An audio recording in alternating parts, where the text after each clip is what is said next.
بسم اللہ الرحمن الرحیم الصلاۃ والسلام علیک یا رسول اللہ الصلاۃ والسلام علیک یا نبی اللہ الصلاۃ والسلام علیک یا حبیب اللہ وعلی آلک واصحابک یا نور اللہ صلی اللہ علیہ وسلم۔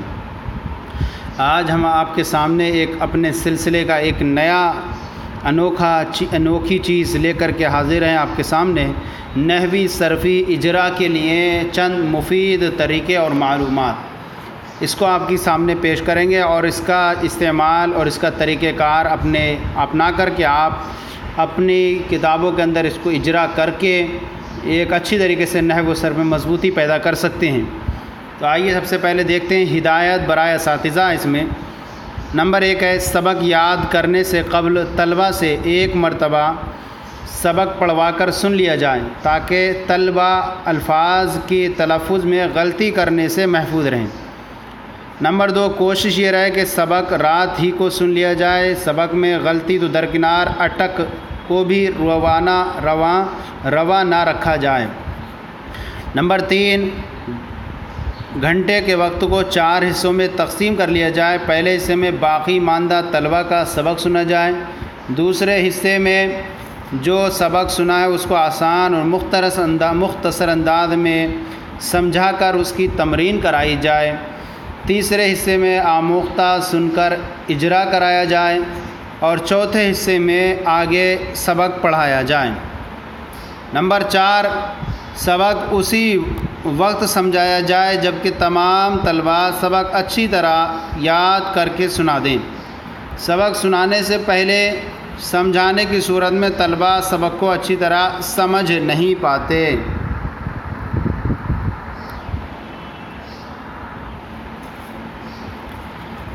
سبق کو سمجھانے میں طول بیانی اختیار کرنے کے بجائے اختصار کا پہلو اپناتے ہوئے زیادہ زور مشق و تمرین پر صرف کیا جائے۔ اسباق کے بعد جو تمرین دی گئی ہے اس کو مکمل طور پر حل کرانے کے ساتھ اسی طرز کے اردو صیغے لکھوا کر طلبہ کو ان کی عربی بنا کر لانے کا مکلف کیا جائے۔ نمبر 6، آموختہ کی مقدار کم ہونے کی صورت میں ہر روز پورا آموختہ سنا جائے اور جب مقدار زیادہ ہو جائے تو حسب موقع اس کو زیادہ حصوں میں تقسیم کر کے سنا جائے۔ کوشش یہ رہے کہ ہفتہ میں کم از کم ایک مرتبہ پورا آموختہ ضرور نکل آ جائے۔ نمبر 7، آموختہ سننے سے آموختہ سننے کے بعد اس انداز سے اجرا کرایا جائے کہ طالب علم نہ صرف پڑھی ہوئی ایک ایک اصطلاح کی شناخت کرے بلکہ متعلقہ مثال پر ہر اصطلاح کی تعریف فٹ کر کے اس کی وجہ شناخت بھی بیان کرے۔ نمبر 8، اجرا و تمرین کے لیے ایک اچھے طالب علم کے ساتھ دو تین متوسط اور کمزور طلبہ کو جوڑ کر مختلف جماعتیں بنا کر دی جائیں اور ان کو اس کا مکلف بنایا جائے کہ وہ سب مل کر اجرا اور تمرین کریں اور جو اچھے طلبہ ہیں وہ اجرا و تمرین میں اپنے کمزور ساتھیوں کا تعاون کریں۔ نمبر 9، ذیل میں نمونے کے طور پر اجرا کے 2 طریقے لکھے جاتے ہیں۔ یوں تو عام طور پر کئی طریقے ہیں لیکن پہلے یہ ہیں 2 طریقے۔ پہلا طریقہ اجرا، جن طلبہ کا ذہن اچھا ہو ان سے اس طرح کا اجرا کرایا جائے۔ فعل کا مثلا اجرا کرانا ہے، فعل ماضی کا اجرا، مثال یوں ہے، قد حمد خالد نے تعریف کی ہے۔ اس کا اندر کیا کیا چیزیں کر سکتے ہیں؟ نمبر 1، قد حمد لفظ کی دونوں قسموں یعنی موضوع اور محمل میں سے موضوع ہے اس لیے کہ معنی دار ہیں۔ نمبر 2، لفظ موضوع کی دونوں قسموں مفرد اور مرکب میں سے مفرد ہیں اس لیے کہ یہ اکیلا ہے اور ایک معنی پر دلالت کرتا ہے، مفرد کا دوسرا نام کلمہ ہے۔ تیسری چیز اس میں یہ بیان ہے کہ کلمے کی تینوں قسموں اسم، فعل اور حرف میں سے فعل ہے اس لیے کہ اس کے معنی دوسرے کلمے کے بغیر معلوم ہو رہے ہیں اور اس میں تینوں زمانوں میں سے زمانہ ماضی پایا جا رہا ہے۔ نمبر 4، فعل کی دونوں قسموں فعل متصرف اور فعل غیر متصرف میں سے فعل متصرف ہے اس لیے کہ اس کے مصدر سے ماضی، مضارع اور امر تینوں استعمال ہوتے ہیں۔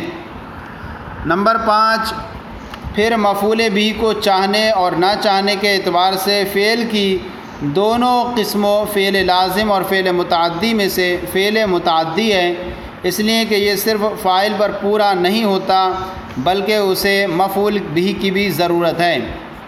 نمبر 6، زمانے کے اعتبار سے فعل متصرف کی تینوں قسموں ماضی، مضارع اور امر میں سے فعل ماضی ہے یہ قد حمیدہ، اس لیے کہ زمانے گزشتہ سے تعلق رکھتا ہے۔ نمبر 7، فعل ماضی کی 6 قسموں ماضی مطلق، ماضی قریب، ماضی بعید، ماضی استمراری، ماضی احتمالی اور ماضی تمنائی میں سے ماضی قریب ہے، اس لیے کہ یہ قریب کے گزرے ہوئے زمانے میں ایک کام پر دلالت کرتا ہے۔ نمبر 8 ہے ماضی قریب کی 4 قسمیں ماضی قریب مثبت، ماضی قریب معروف، ماضی قریب مثبت مجہول، ماضی قریب منفی معروف اور ماضی قریب منفی مجہول میں سے ماضی قریب مثبت معروف ہے، اس لیے کہ یہ قریب کے گزرے ہوئے زمانے میں ایک کام کے کرنے پر دلالت کر رہا ہے اور اس کی نسبت فاعل کی طرف ہے، یعنی اس کا فاعل معلوم ہے۔ یہ واحد مذکر غائب کا صیغہ ہے، اس کے معنی ہے اس ایک مرد نے تعریف کی ہے۔ نمبر 9، حروف اصلی کی تعداد کے اعتبار سے فعل متصرف کی دونوں قسموں یعنی ثلاثی اور رباعی میں سے قد حمیدہ ثلاثی ہے، اس لیے کہ اس میں 3 حروف اصلی ہیں ح، م، د۔ نمبر 10، ثلاثی کی دونوں قسموں ثلاثی مجرد اور ثلاثی مزید فی میں سے ثلاثی مجرد ہے، اس لیے کہ اس میں 3 حروف اصلی کے علاوہ کوئی زائد حرف نہیں ہے۔ نمبر 11، ثلاثی مجرد کی دونوں قسموں مترد اور شاذ میں سے مترد ہے، اس لیے کہ اس کا وزن زیادہ استعمال ہوتا ہے۔ نمبر 12، ثلاثی مجرد مترد کے 5 ابواب باب نصرہ، باب ضربہ، باب سمیع، باب فتح اور باب کرمہ سے باب سمیع ہے، اس لیے کہ یہ ماضی میں عین کلمے کے کسرے اور مضارع میں عین کلمے کے فتح کے ساتھ استعمال ہوتا ہے۔ نمبر 13، حروف کی اقسام کے اعتبار سے فعل کی 4 قسموں صحیح، محموس، معطل اور مضاف میں سے فعل صحیح ہے، یعنی حمیدہ فعل صحیح ہے، اس لیے کہ اس کے حروف میں اصلیہ میں حمزہ حرف علت اور 2 حرف ایک جنس کے ہیں۔ یہ فعل ماضی کا اجرا ہوا۔ اب فعل مضارع کا اجرا کیا کرنا ہے، جیسے لا یجیبان۔ نمبر 1، لفظ کی دونوں قسموں موضوع اور مہمل میں سے موضوع ہے، اس لیے کہ معنی دار ہے۔ لا یجیبان کے بارے میں دوسرا یہ ہے کہ لفظ موضوع کی دونوں قسموں مفرد اور مرکب میں سے مفرد ہیں، اس لیے کہ اکیلا ہے اور ایک معنی پر دلالت کرتا ہے، مفرد کا دوسرا نام کلمہ ہے۔ نمبر 3، کلمے کی تینوں قسموں اسم، فعل اور حرف میں سے فعل ہے، اس لیے کہ اس کے معنی دوسرے کلمہ کے ملائے بغیر معلوم ہو رہے ہیں اور اس میں تینوں زمانوں میں سے زمان حال پایا جا رہا ہے۔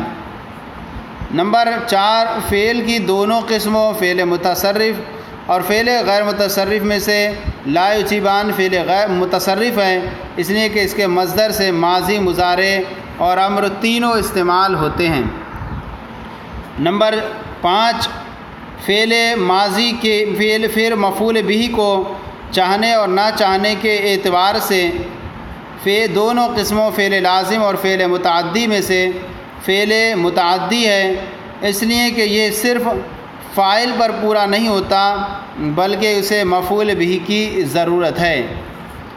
نمبر 6، زمانے کے اعتبار سے فعل متصرف کی تینوں قسمیں ماضی، مضارع اور امر میں سے فعل مضارع ہے، اس لیے کہ یہ زمانے موجودہ میں ایک کام پر دلالت کر رہا ہے۔ فعل مضارع مطلق ہے، اس میں لن وغیرہ کی قید نہیں ہے۔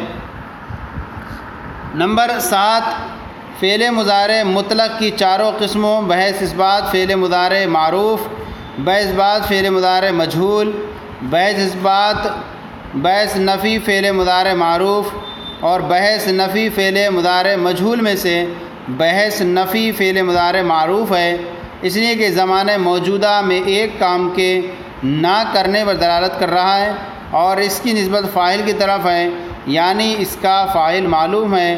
یہ تثنیہ مذکر کا غائب کا صیغہ ہے اور اس کے معنی ہے وہ دونوں مرد جواب نہیں دیتے ہیں۔ نمبر 8 ہے اس کے اندر حروف اصلی کی تعداد کے اعتبار سے فعل متصرف کی دونوں قسموں ثلاثی اور رباعی میں سے ثلاثی ہے، اس لیے کہ 3 حروف اصلی ہیں، اس میں جیم، واو اور با۔ نمبر 9 ثلاثی کی دونوں قسموں ثلاثی مجرد اور ثلاثی مزید فی میں سے ثلاثی مزید فی ہے، اس لیے کہ اس کی ماضی میں 3 حروف اصلیہ کے علاوہ زائد حرف حمزہ بھی ہے۔ نمبر 10 ثلاثی مزید فی کی دونوں قسموں ثلاثی مزید فی ملحق و رباعی، ثلاثی مزید فی غیر ملحق و رباعی میں سے ثلاثی مزید فی غیر ملحق و رباعی ہے، اس لیے کہ یہ اگرچہ حرف کی زیادتی کی وجہ سے رباعی کے وزن پر ہو گیا ہے، مگر اس میں خاصیت کے قبیل سے دوسرے معنی بھی پائے جا رہے ہیں۔ نمبر 11 ثلاثی مزید فی غیر ملحق و رباعی کی دونوں قسموں ثلاثی مزید فی غیر ملحق و رباعی با حمزہ وصل، ثلاثی مزید فی غیر ملحق و رباعی بے حمزہ وصل میں سے ثلاثی مزید فی غیر ملحق و رباعی بے حمزہ وصل ہے، اس لیے کہ اس کے شروع میں حمزہ وصل نہیں ہے۔ نمبر 12 ثلاثی مزید فی غیر ملحق و رباعی بے حمزہ وصل کے 5 ابواب باب افعال، باب تفعیل، باب تفاعل، باب مفعلت، باب تفاعل میں سے باب افعال سے ہے، اس لیے کہ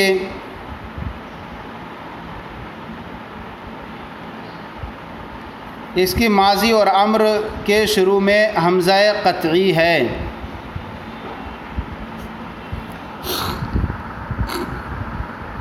نمبر 13 حروف کی اقسام کے اعتبار سے فعل کی چاروں قسموں صحیح، محموز، معطل اور مضاف میں سے لا یجیبان معطل ہے، اس لیے کہ اس کے حروف اصلیہ میں حرف علت واو ہے، یعنی جیم واو میں حرف علت واو ہے۔ نمبر 14 معطل کی دونوں قسموں معطل بیک حرف، معطل بدو حرفوں میں سے معطل بیک حرف ہے، اس لیے کہ اس کے حروف اصلی میں سے ایک حرف علت ہے۔ نمبر 15 معطل بیک حرف کی تینوں قسموں مثال اجوف ناقص سے واوی میں سے اجوف ہے، اس لیے کہ اس عین کلمے کی جگہ حرف علت ہے۔ اس میں یقولو قاعدے کے مطابق تعلیل ہوئی ہے، یہ اصل میں یجویبان تھا، وزن یکرمان تھا، واو متحرک ما قبل حرف صحیح ساکن، لہذا واو کی حرکت نقل کر کے ما قبل کو دے دی، پھر واو ساکن ما قبل مضموم ہونے کی وجہ سے واو کو یا سے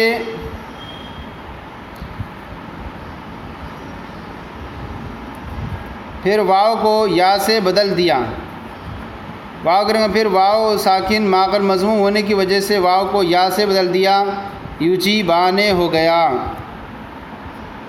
یجویبانے تھا، واو کی حرکت نقل کر کے ما قبل کو دے دی۔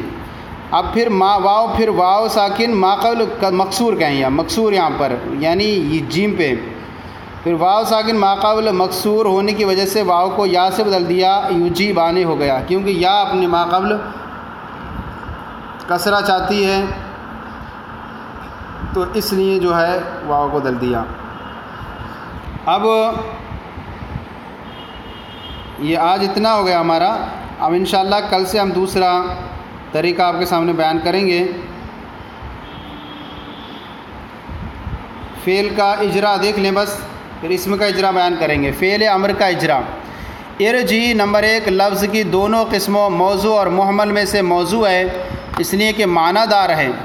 نمبر 2 لفظ موضوع کی دونوں قسموں مفرد اور مرکب میں سے مفرد ہے، اس لیے کہ اکیلا ہے اور ایک معنی پر دلالت کرتا ہے، مفرد کا دوسرا نام کلمہ ہے۔ نمبر 3 کلمے کی تینوں قسموں اسم و فعل اور حرف میں سے فعل ہے، اس لیے کہ اس کے معنی دوسرے کلمہ کے ملائے بغیر معلوم ہو رہے ہیں، اور اس میں تینوں زمانوں میں سے آئندہ زمانہ پایا جا رہا ہے۔ نمبر 4، فعل کی دونوں قسموں فعل متصرف فعل غیر متصرف میں سے فعل متصرف ہے، اس لیے کہ اس کے مصدر سے ماضی، مضارع اور امر تینوں استعمال ہوتے ہیں۔ نمبر 5، پھر مفعول بھی چاہنے اور نہ چاہنے کے اعتبار سے فعل کی دونوں قسموں فعل لازم اور فعل متعدی میں سے ارجی فعل لازم ہے، اس لیے کہ یہ صرف فاعل پر پورا ہو جاتا ہے، یعنی اسے مفعول بھی کی ضرورت نہیں ہے۔ نمبر 6، زمانے کے اعتبار سے فعل متصرف کی تینوں قسموں ماضی، مضارع اور امر میں سے امر ہے، کیونکہ یہ زمانہ آئندہ میں فاعل مخاطب سے ایک کام کے طلب کرنے پر دلالت کرتا ہے۔ نمبر 7، حروف اصلی کی تعداد کے اعتبار سے فعل متصرف کی دونوں قسموں ثلاثی اور رباعی میں سے ثلاثی ہے، اس لیے کہ اس میں تینوں حروف اصلی ہیں، را، جیم، عین، ارجعی میں۔ نمبر 8، ثلاثی کی دونوں قسموں ثلاثی مجرد اور ثلاثی مزید فی میں سے ثلاثی مجرد ہے، اس لیے کہ اس کے ماضی میں 3 حروف اصلیہ کے علاوہ کوئی زائد حرف نہیں ہے۔ نمبر 9، ثلاثی مجرد کے دونوں قسموں مضطرد اور شاذ میں سے مضطرد ہے، اس لیے کہ اس کا وزن زیادہ استعمال ہوتا ہے۔ نمبر 10، ثلاثی مجرد مضطرد کے 5 ابواب باب نصرہ، باب ضربہ، باب سمیع، باب فتحہ، باب کروہ میں سے باب ضربہ سے ہے، باب ضربہ سے ہے، اس لیے کہ یہ ماضی میں عین کلمے کے فتح اور مضارع میں عین کلمے کے کسرے کے ساتھ استعمال ہوا، رجع یرجع۔ نمبر 11، حروف کی اقسام کے اعتبار سے فعل کی چاروں قسموں صحیح، محموز، معتل اور مضاف میں سے فعل صحیح ہے، اس لیے کہ اس کے حروف اصلیہ میں حمزہ، حرف علت اور 2 حرف ایک جنس کے نہیں ہیں۔ تو آج ہم نے آپ کے سامنے جو ہے وہ فعل ماضی، فعل مضارع اور فعل امر کا اجرا آپ کے سامنے پیش کیا۔ انشاءاللہ کل اسم کا اجرا اور کوئی بھی طریقے آپ کے سامنے بیان کرنے کی کوشش کریں گے۔ آپ کو یہ ہمارا سلسلہ کیسا لگا ضرور کامنٹ باکس میں لکھ کر ارسال کریں، اگر کوئی کمی ہو تو اصلاح فرمائیں۔ ہمارے چینل مفتی گلریز مصباحی کو جوائن کریں اور دوسروں کو بھی شیئر کریں تاکہ دوسرے بھی آپ کے ساتھ جواب میں شریک ہو جائیں۔ جزاکم اللہ خیرہ، اللہ آپ کے علم میں برکت عطا فرمائے۔